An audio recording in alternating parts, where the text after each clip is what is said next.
Halo teman-teman, kembali dengan saya lagi Felix. Dan tentunya masih setia untuk membahas mengenai Donghua Showland. Arc dari Pulau Dewa Laut telah berakhir dan sekarang kita akan memasuki babak baru, yaitu peperangan besar di dataran Douluo. Pastinya kalian juga sudah tidak sabar untuk melihat ekspresi orang-orang yang terkejut ketika melihat peningkatan kekuatan dari Tangsa dan teman-temannya sekembalinya dari Pulau Dewa Laut. Namun sebelum kita lanjut, saya akan tetap memberikan spoiler warning bagi kalian yang belum dan ingin menyaksikan Donghuanya secara langsung, karena konten kali ini mengandung banyak spoiler. Jadi alangkah lebih baik kalau kalian nonton dulu di aplikasi WTV. Nah, kalau masih ada scene yang membingungkan, kalian baru silahkan mampir ke channel ini. Baiklah, tanpa berlama-lama lagi, kalau kalian sudah siap, mari kita mulai. Ujian Dewa Laut tahap ke-7 mencabut senjata Trisula Dewa Laut telah berhasil Tangsan selesaikan, sehingga hanya tersisa 2 ujian lagi, yaitu tahap ke-8 dan tahap ke-9. Untuk tahap ke-8, waktu penyelesaiannya adalah 5 tahun, dan waktu yang lumayan panjang ini Tangsan manfaatkan untuk kembali ke daratan bersama teman-temannya. Di sisi lain, Kekaisaran Roh Pelindung masih terus melakukan penyerangan ke berbagai wilayah untuk memperkuat dan memperluas kekuasaannya. Dua kekaisaran besar, yaitu Kekaisaran Xingluo dan Kekaisaran Tiando, pun juga tidak tinggal diam. Berdasarkan laporan Hulena, di bawah kepemimpinan dari Jenderal Dai Wesi, pasukan dari Kekaisaran Xingluo telah berhasil merebut 2 kota penambangan penting. Begitu pula dengan Kekaisaran Tiando juga sudah merebut sebuah sumber penambangan besar. Bahkan tidak cuma kehilangan sumber daya, Kekaisaran Roh Pelindung pun juga telah kehilangan lebih dari 1.500 prajurit elit dalam pertempuran tersebut. Hal ini jelas membuat Bibi Dong menjadi sangat murka, mengingat sumber tambang merupakan aset yang sangat penting yang bisa berdampak dalam rencana besarnya. Pembicaraan pun ditutup dengan Hulena yang berjanji bahwa ia akan segera mengumpulkan pasukan terbaik demi merebutnya kembali.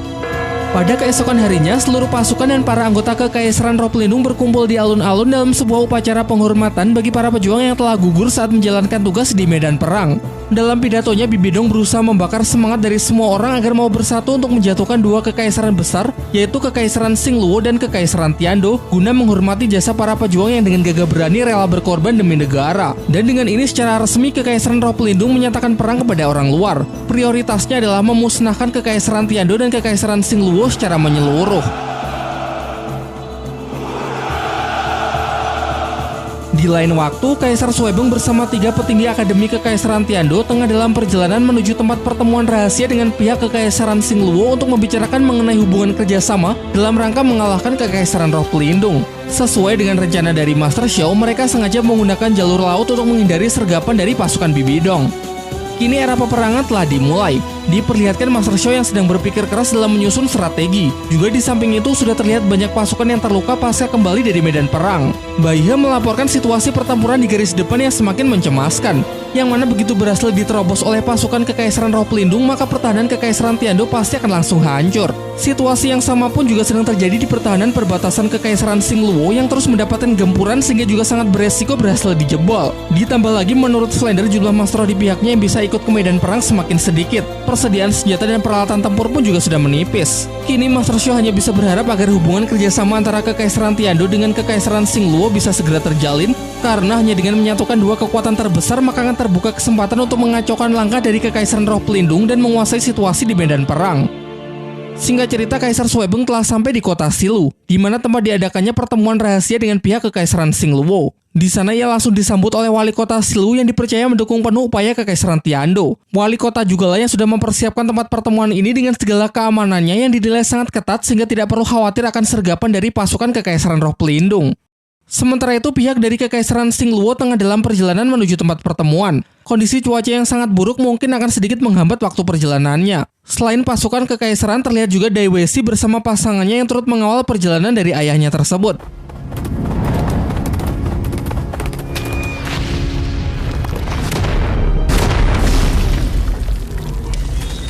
Scene kemudian beralih memperlihatkan Guru Xingming yang sedang menemani beberapa murid Akademi Shrek untuk berburu cincin roh. Jadi meskipun sedang dalam era peperangan, sekolah tetap masuk ya. Dengan cepat Guru Xingming mampu melumpuhkan seekor siluman roh jenis harimau malam berusia ribuan tahun yang membuat para muridnya begitu kagum. Namun ketika salah seorang muridnya akan melakukan proses penyerapan, tiba-tiba mereka mendapatkan serangan dari orang misterius yang mempunyai kemampuan untuk menyerang menggunakan bayangan hitam. Guru Xingming yang memiliki firasat buruk segera memerintahkan para muridnya agar segera meninggalkan hutan. Sementara ia akan berusaha menghambat dan mengalahkan para penyusup tersebut.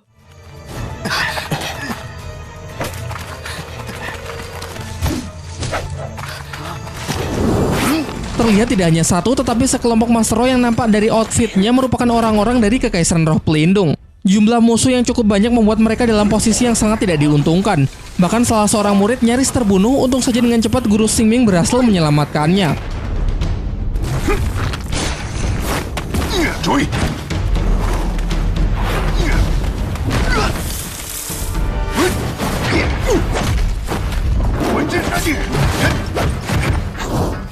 Dengan menggunakan teknik roh ketujuh wujud roh pelindung serigala api neraka, ia sanggup mengalahkan sekelompok Master Roh tersebut sehingga para muridnya bisa melarikan diri.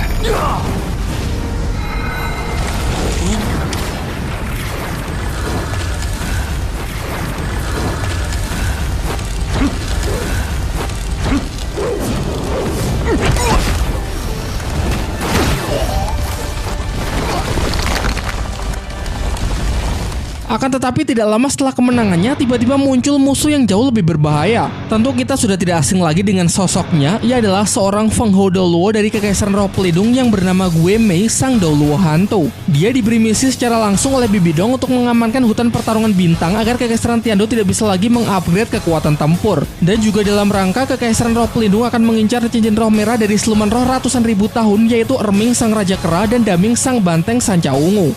Tidak ingin membahayakan para murid-muridnya, Guru Xingming memerintahkan mereka semua agar tidak lagi menoleh ke belakang dan segera keluar dari hutan. Tentu sebenarnya ia juga sadar bahwa ia tidak akan bisa menang melawan seorang Feng Hou Douluo seorang diri. Namun setidaknya ia bisa menahannya sementara waktu karena baginya ini adalah keputusan terbaik demi menyelamatkan masa depan dari Akademi Shrek.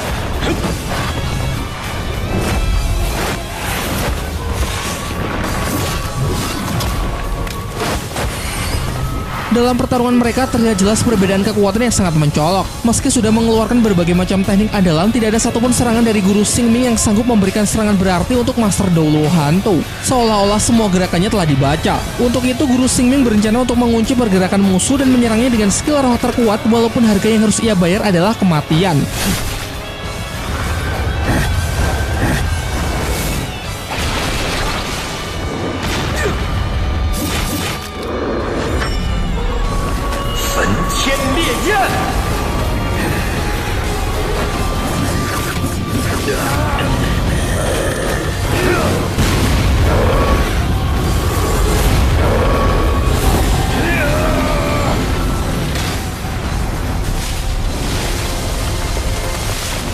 Dan benar saja, terlihat tangan kanan Douluo Hantu sudah berhasil menembus tubuhnya, namun ini adalah satu-satunya cara yang bisa Guru Xingming gunakan untuk mengunci pergerakan musuh yang sangat cepat. Dan setelah musuh terkunci, barulah sebagai serangan terkuat sekaligus menjadi serangan terakhir dari Guru Xingming bersiap untuk merilis skill roh ke-8 serangan serigala api suci.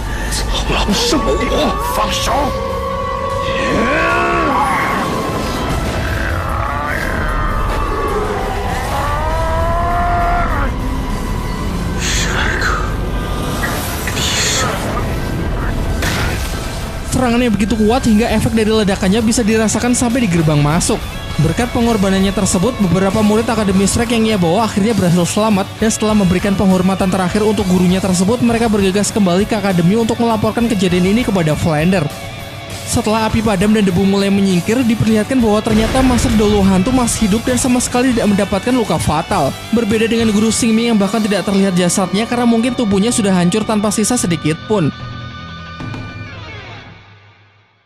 Scene kembali ke kota Silu yang memperlihatkan Kaisar Xingluo bersama rombongannya akhirnya telah sampai di tempat pertemuan rahasia dengan Kekaisaran Tiandou. Namun berdasarkan sudut pandang dari Dai Weishi, terdapat banyak keanehan dan kejanggalan di sepanjang jalan kota. Terasa suasananya sangat sepi, tidak terlihat satupun warga lokal, bahkan banyak barang dagangan yang sepertinya ditinggal begitu saja. Kedua belah pihak pun akhirnya telah berhasil dipertemukan. Setelah saling menyapa, mereka semua lantas bersiap masuk ke dalam balai kota untuk membicarakan hubungan kerjasama dan strategi perang dua kekaisaran secara lebih mendetail. Namun sebelum sempat masuk, mereka dikejutkan dengan suara serbuan pasukan dan para Master Roh Kekaisaran Roh Pelindung yang tiba-tiba saja sudah mengepung mereka di dalam kota.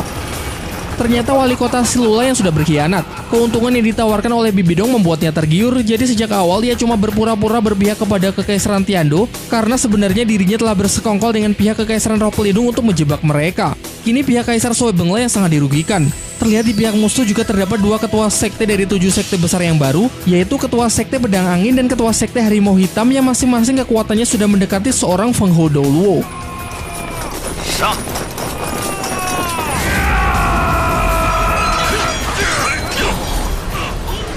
Pertempuran pun tak terhindarkan. Serangan skill Pedang Angin dilancarkan untuk mencoba menghabisi Kaisar Suebeng. Beruntung masih dapat ditahan oleh Master spesialis pertahanan dari salah satu petinggi Akademi Tiando. Sementara pihak dari Kekaisaran Xingluo juga mendapatkan serangan dari Sekte Harimau Hitam yang sejauh ini masih sanggup ditahan oleh Dai Weixi bersama ayahnya. Selain gempuran serangan tersebut, ternyata musuh juga menggunakan racun untuk melemahkan pasukan mereka. Racun ini juga merupakan jebakan dari si wali kota pengkhianat yang sudah dipersiapkan dan sudah mulai menyebar semenjak rombongan kaisar baru memasuki kota.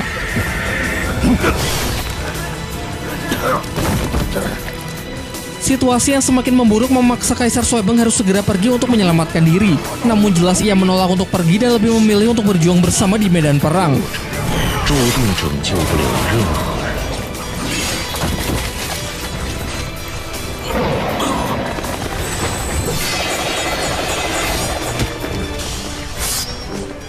Belum juga bisa mengimbangi jalannya pertempuran, datang lagi seorang Master Feng Hou Douluo dari pihak Kekaisaran Roh Pelindung yang bergelar Douluo Naga Iblis. Ia merupakan tetua ke-7 Kekaisaran Roh Pelindung, pengguna kekuatan roh gabungan antara tipe alat dan tipe binatang kuno yang bernama Toya Naga Iblis dengan level kekuatan mencapai 96.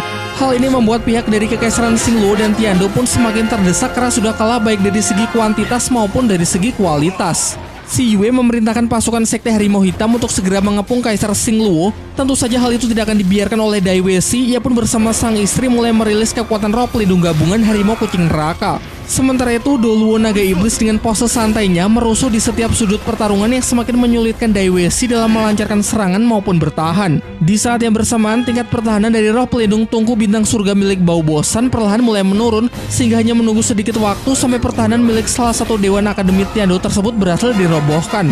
Namun kondisi ini tidak lantas membuat sang Kaisar Xingluo menjadi putus asa. Ia pun segera memerintahkan pasukannya agar menerobos kepungan musuh dan bertekad untuk terus berjuang di medan perang sampai titik darah terakhir.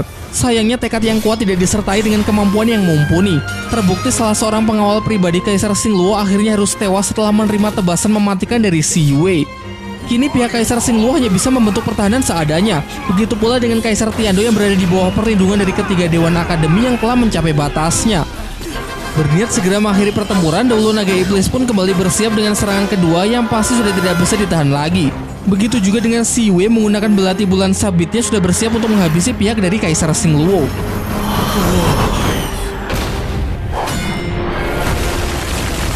Namun tentu saja ini semua masih belum berakhir. Sepersekian detik sebelum serangan mengenai target, sebuah hantaman keras dari palu Hao Tian dan terjangan Harimau Putih Neraka muncul yang membuat mereka semua benar-benar terkejut.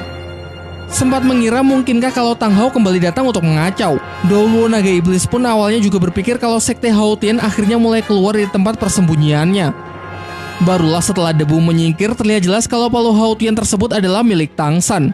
Dan tidak salah lagi gabungan roh pelindung Harimau Kucing Neraka bersayap itu adalah milik Zhu Suqing dan Dai Mubai, yang kemudian disusul dengan kemunculan wujud roh pelindung api Phoenix milik Mang Hojun, serta teriakan lantang yang mengatakan kalau 7 monster Akademi Shrek ini telah kembali.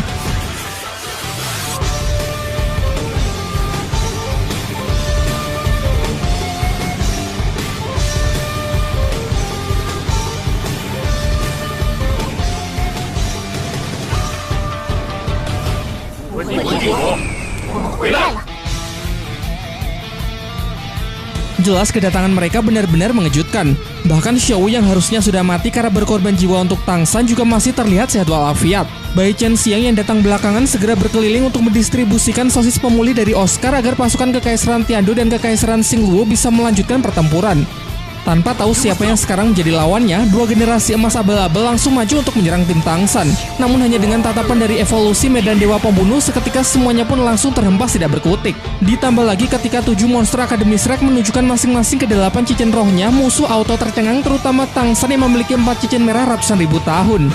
Tentu pemandangan ini membuat si Yue merasa sangat tertinggal mengingat ia sudah berlatih sangat keras selama bertahun-tahun dan baru bisa mencapai level 70-an saja. Kecepatan dari perkembangannya sudah dianggap sebagai suatu keajaiban. Namun siapa sangka ternyata Tangsen dan teman-temannya justru telah berhasil menembus level 80-an dalam kurun waktu yang sama. Benar-benar sangat membagongkan.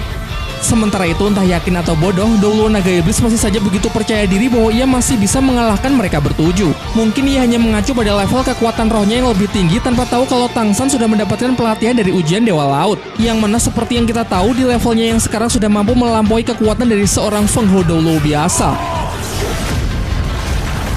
Tanpa berlama-lama, pertempuran pun kembali berlanjut.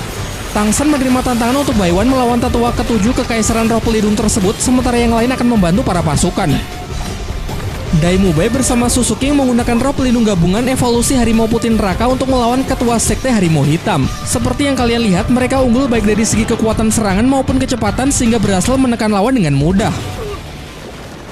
Di waktu yang bersamaan, Mang Hojun merilis skill roh ke-8 yaitu Rantai Phoenix Pembunuh Hati yang memiliki efek skill membatasi kekuatan roh target untuk mengalahkan ketua sekte Pedang Angin. Sedangkan di sisi lain, Oscar masih terlihat seimbang melawan Yanxi pengguna elemen lava, sementara Shou cukup sukses memukul mundur si Yue. Jika terus seperti ini, maka keadaan akan segera berbalik sehingga pihak Kaisar Suebong bisa menguasai jalannya pertempuran. Asalkan Tangsen bisa mengalahkan Douluo Naga Iblis, maka mereka akan sepenuhnya memenangkan perang. Tangsan versus Feng Hou Douluo tongkat naga iblis. Mereka masih terlihat seimbang pada duel udara. Tangsan mencoba menyegel senjata lawan dengan skill ke-8 agar bisa dengan leluasa melancarkan serangan.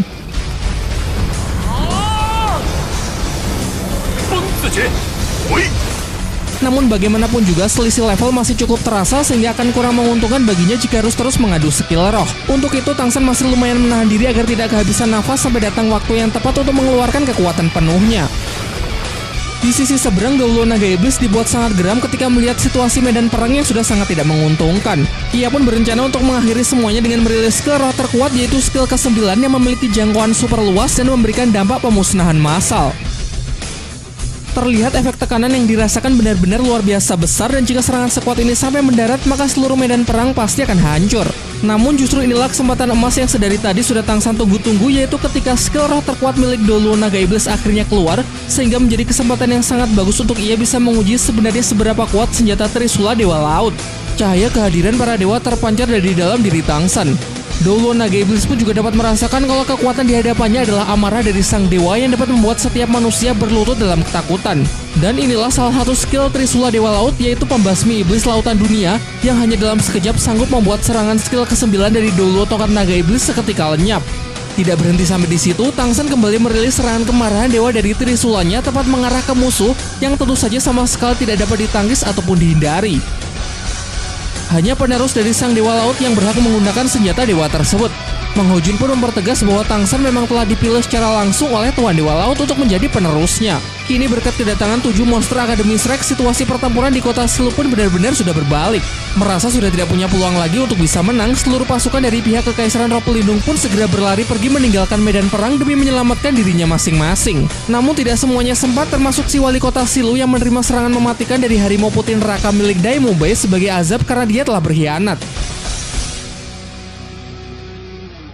Singkat cerita, si Yue bersama rekannya telah berhasil kembali ke markas untuk melaporkan kejadian ini kepada Hulena. Dalam pertempuran di kota Silu, Douluo Naga Iblis dan para jenderal terluka parah, ratusan prajurit telah mati dan sisanya tidak diketahui keberadaannya. Yan menambahkan kalau awalnya pihak mereka merasa sudah berada di ujung kemenangan. Namun keadaan tiba-tiba saja berbalik setelah kedatangan dari Tangsen bersama teman-temannya. Bahkan tetua ketujuh Douluo Iblis yang digadang-gadang tidak terkalahkan pun juga harus bertekuk lutut di hadapan kekuatan Trisula Dewa Laut milik Tangsen.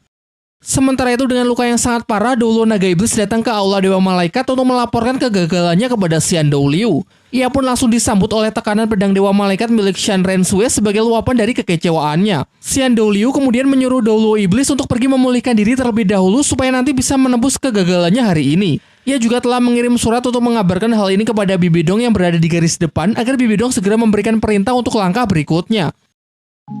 Di kota Silu pasca pertempuran melawan Kekaisaran Roh Pelindung, meski berhasil memukul mundur pihak musuh, namun terlihat cukup banyak korban juga di pihak Kekaisaran Tiando dan Kekaisaran Xingluo. Kaisar Suebeng masih sangat menyayangkan pengkhianatan dari wali kota Silu yang padahal sudah sangat ia percaya. Ia mengungkapkan penyesalannya karena sudah lalai dalam memilih orang kepercayaan, sehingga pertemuan penting ini justru berubah menjadi medan perang dan membuat mereka semua terjebak dalam situasi yang sangat berbahaya. Namun Kaisar Xingluo sama sekali tidak menyalahkannya, dan untung saja Tangsen bersama teman-temannya datang tepat waktu sehingga mampu membalikan keadaan dan mengalahkan musuh. Kini setelah situasi kembali aman, pertemuan kedua belah pihak kekaisaran untuk membicarakan strategi perang melawan Kekaisaran Roh Pelindung pun bisa kembali dilanjutkan. Dalam diskusinya, Dai Weixi menjelaskan kalau Kekaisaran Roh Pelindung bisa menekan pihak kita karena musuh memiliki lebih banyak masro tingkat tinggi. Ditambah lagi sekarang perbatasan dua kekaisaran juga sudah berhasil dikepung oleh pihak Bibidong dari berbagai arah.